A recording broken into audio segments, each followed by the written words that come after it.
There is an increase in women choosing a primary C-section over a vaginal delivery.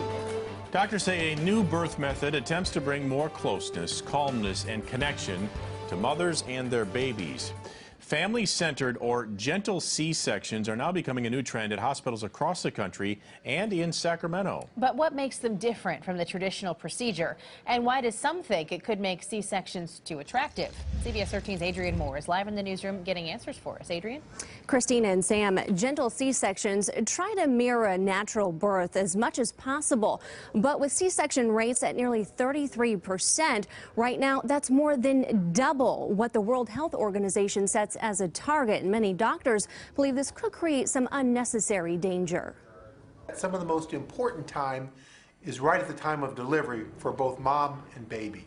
What used to leave mothers knocked out on the surgical table has now become a more gentle, inclusive process aimed at instant family bonding. When we throw the baby on the mom's chest and we prepare the baby and finish the cesarean and keep that baby as close to mom as possible, I think they're thrilled. Dr. William Gilbert says he's delivered dozens of babies using the family-centered or gentle C-section method and believes it's a healthy alternative for those who want a low-intervention birth but require a cesarean for medical reasons. I think you're going to see more and more people do it. Instead of cutting the umbilical cord and quickly whisking the baby away to a warmer, this new approach uses the same immediate skin-to-skin contact and early breastfeeding associated with a natural birth.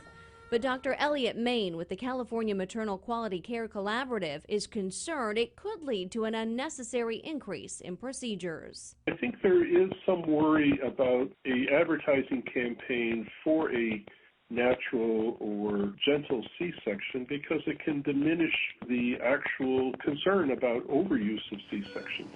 There can also be some serious complications down the road, especially for women who have multiple children. One of the most important complications of a C-section is in the next pregnancy or the next pregnancy after that, the placenta will invade very deep into the muscle of the uterus. While both doctors maintain a natural birth is still the best and healthiest way, they continue to brace for a shift in more delivery rooms across the country. And Dr. Gilbert says another thing to keep in mind here is research that shows that babies who are born naturally are typically more healthy than those born via C-section. He says that's because they're exposed to different types of bacteria in the birth canal that helps these babies develop a better immune system. It is an interesting discussion, to say the least. Adrienne, thank you.